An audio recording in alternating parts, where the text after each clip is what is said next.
Hello and welcome to this presentation from Inspire Education. Before we begin, just a few safety measures. First, please ensure that you have adequate lighting that does not produce a glare on your screen. Please also ensure that you maintain a distance from your screen so you avoid the need to bend your neck too much. Also, please set the volume of this presentation to the minimum that you can hear to avoid any hearing damage, and remember to take a break after watching this presentation. We hope you will find this useful for your studies. For this webinar, we are going to discuss contextualization, inclusivity, and reasonable adjustment in assessment activities. At the end of this presentation, you should be able to understand how to contextualize units of competency to suit the learner's needs and understand barriers for learning and address these effectively to support your learner. The Australian VET system caters to a diverse range of clients. As an assessor, you must support the assessment of learners with varied needs and backgrounds. This includes implementing inclusive strategies and providing candidates with the necessary support services they require to successfully participate in assessment. Training and assessment activities, processes, and requirements must reflect realistic working conditions. As an assessor, you may adjust or modify units of competency to suit the learner's needs. Any assessment must ensure that contextualization requirements are identified and modifications are allowed if necessary. However, any contextualization must maintain the integrity of the unit of competency. This means that RTOs cannot remove or add to the number and content of elements and performance criteria. You may, however, add or use specific industry terminology to performance criteria as long as this does not narrow or distort the competency outcomes. You can also make amendments and additions to the range statement as long as these changes address all of the assessment requirements, meaning the PE or performance evidence and knowledge evidence of the unit are still met. Once you've identified the contextualization needs of your assessment, modify the existing assessment tools or create new ones if needed. To do this, first, you must analyze your candidate's information and, if necessary, communicate with the candidate's workplace supervisor to identify any contextualization needs or conditions that would require specific adjustments. Industry requirements, as described in training or job specifications, can also be used to contextualize a unit of competency. You may also check training.gov.au and review the training package details and any other accompanying documents for any guidelines on how contextualization should be applied when assessing the unit of competency you have selected. You may also communicate with the organizations that develop the training package or accredited course you are using. When planning, organizing, and conducting assessments, you must take into account the LLN needs of your learners. As an assessor, you must select specific assessment strategies to ensure that all candidates are given a fair chance to prove their competence despite their special needs. Consider the 7 principles of access and equity when doing so. So first, access. Make sure that access to assessment is given to everyone, and it should be free from any form of discrimination. You must also practice equity. Assessments should be designed and delivered on the basis of fair treatment of clients. Communication.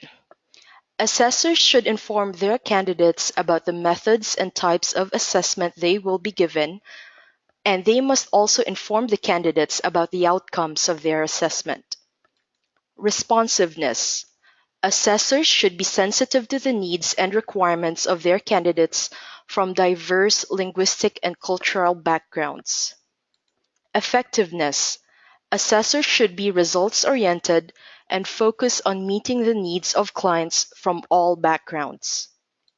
Efficiency. Assessors should optimize the use of available assessment resources that meet the needs of clients. And last, accountability. Assessors should have reporting mechanisms in place for their learners to ensure that they are accountable. So, for instance, an appeals process should be in place. Reasonable adjustments help learners with disability participate in the same learning experiences as other learners without disabilities. This can be done by adjusting the delivery of training or assessment without altering how these are marked. Adjustments to teaching, learning, and assessment can be grouped as timing, scheduling, setting, presentation, and response.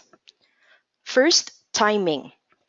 It refers to the amount of time allocated to the learner to complete an assessment. So this can be as simple as providing frequent breaks during the assessment process. You can also give extra time to read written text or write responses, and also give time to use specialized equipment or technology. Scheduling refers to when assessments take place. Adjustments can be made to make way for health procedures or medication schedules, and also to overcome distractions. Setting. It refers to where assessments take place. So you can change venues to be closer to amenities, and you can also do this to overcome sensory issues, like, for example, conducting assessments in a simulated environment if the actual workplace is too noisy.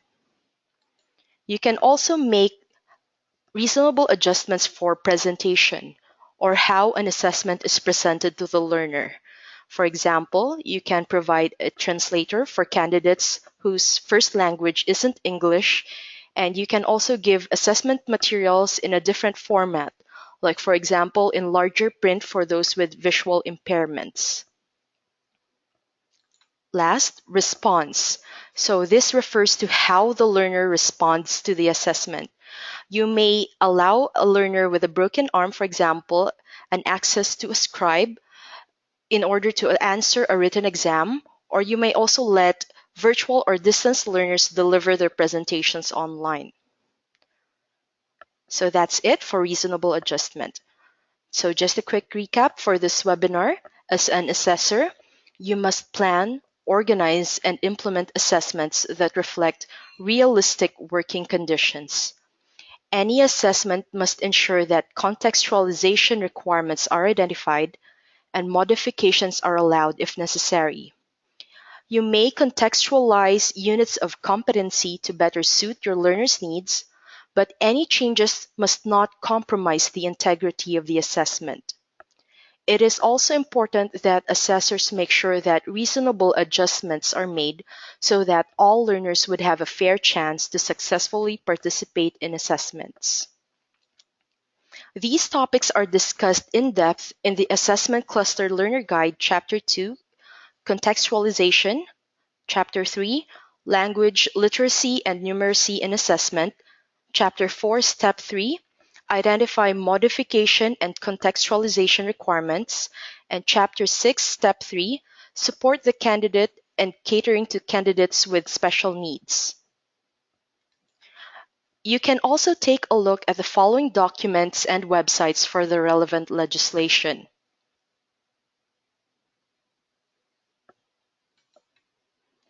We hope you enjoyed this presentation from Inspire Education. There may be activities available in your student account related to this webinar, so make sure you check them out. Activities may include short quizzes, question and answers, and even external readings.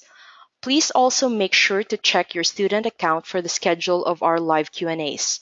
We hope to see you soon, and good luck in your learning journey.